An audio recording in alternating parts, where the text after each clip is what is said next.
अब हम बात करते हैं प्लांट की फेजेस ऑफ ग्रोथ की। जब हम प्लांट को देखते हैं तो प्लांट के अंदर जो है वो कॉन्टिन्यूसली ग्रोथ होती है, लेकिन वो जो कॉन्टिन्यूस ग्रोथ होती है उसको हम लोग अपनी ईज के लिए 4 डिवीजन में डिवाइड करते हैं। Cell division, cell elongation, maturation and differentiation.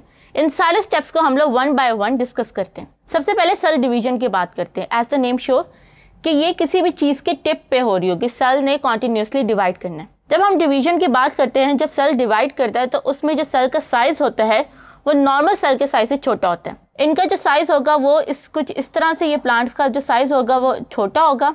इनके दरमियान में न्यूक्लियस होगा, क्योंकि ये कॉन्टिन्यूसली डिवाइड करें, ये आम सेल से साइज में छोटे होंगे।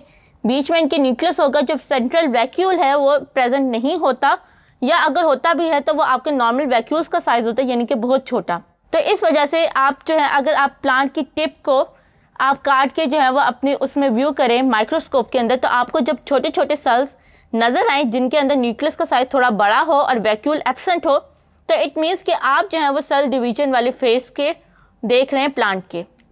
फिर उसके बाद हम बात करते हैं इनलोंगेशन की। अब सेल की जो हमेशा याद रखेंगे, ये जो टिप है, टिप पे ये सेल्स जो है ये डिवाइड हो गए। अब इन सेल्स के ऊपर जो है वो मजीद सेल्स की लेयर बनती जा रही है। तो ये वाले जो सेल्स हैं जो कि अभी पुराने डिवाइड हुए हैं, ये पीछे की तरफ जा रहे हो और इनके ऊपर डेली बेसिस पर न्यू सेल्स की लेयर ऐड हो रही है। तो जो पीछे वाले सेल्स जो पीछे चले गए वो डिवाइड होने के बाद एक दूसरी फेज से गुजरेंगे, जिसको हम लोग सेल इनलोंगेशन कहते हैं। डिवीजन में हमने क्या पढ़ा था कि सेल ने डिवाइड किया है लेकिन अपना साइज अटेन नहीं किया। अब इनलोंगेशन के अंदर सेल जो है वो अपना साइज अटेन करेंगे, जो कि एक नॉर्मल प्लांट का साइज होता है। इसीलिए यहाँ पे जब मैं रूट की बात करती हूँ तो ये हमारे पास जो है ये डिवीजन साइट है।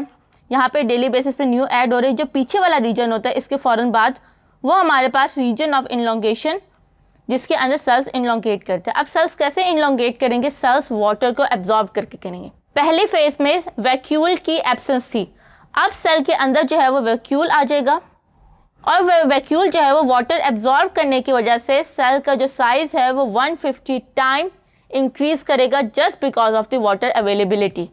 इसलिए वो जो आपके यंग सीडलिंग्स होते हैं उनके अंदर जो पानी की कंसंट्रेशन होती है या पानी एब्जॉर्प्शन जो होती है वो थोड़ी सी ज़्यादा होती है, इसी रीज़न की वजह से कि उनकी जो इनलोंगेशन होती है, सेल इनलोंगेशन वाले जो सेल्स होते हैं उन्होंने बहुत ज़्यादा वाटर एब्जॉर्ब करना होता है ताकि वो जो प्लांट का जो नॉर्मल साइज है वो अटेन कर लें।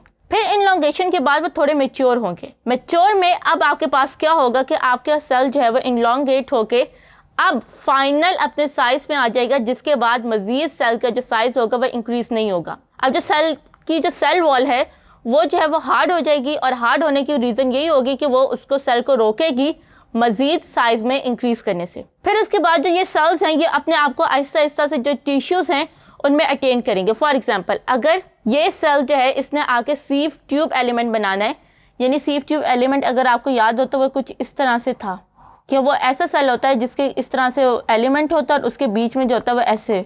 तो ये सेल्स इस तरह से अपने साइज को अटेन करेंगे। अगर आपने ट्रैकीट या फाइबर्स इन सेल्स से बनाना है तो ये अपने सेल को जो अपना साइज है उसको पतला और लंबा कर लेंगे और उस तरह से मेच्योर हो जाएंगे। यानी कि हर सेल अपने काम के लिहाज से अपने आप को मॉडिफाई करेगा और उस मॉडिफिकेशन को हम लोग मैच्योरेशन में डिस्कस करते हैं। फिर अब सेल ने अपने आप को इनलोगेट भी कर लिया, मॉडिफाई भी कर लिया। अब सेल रेडी है अपना एक स्पेशलाइज्ड फंक्शन परफॉर्म करने के लिए और अब वो जिस फेज में जाएगा इसको हम लोग डिफरेंशिएशन कहते हैं। अब सेल्स की वॉल्स जो है वो थिक हो जाएंगी।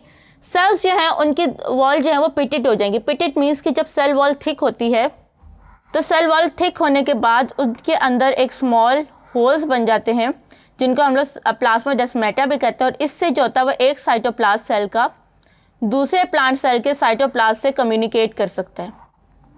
तो इसको हम लोग प्लाज्मोडेस्माटा कहते हैं और ये जो पिट्स हैं ये यही काम परफॉर्म करते हैं, यानी कि जो सेल वॉल है उनके अंदर स्मॉल होल्स हो जाएं जिसकी वजह से एक सेल दूसरे सेल से कम्युनिकेट कर सके।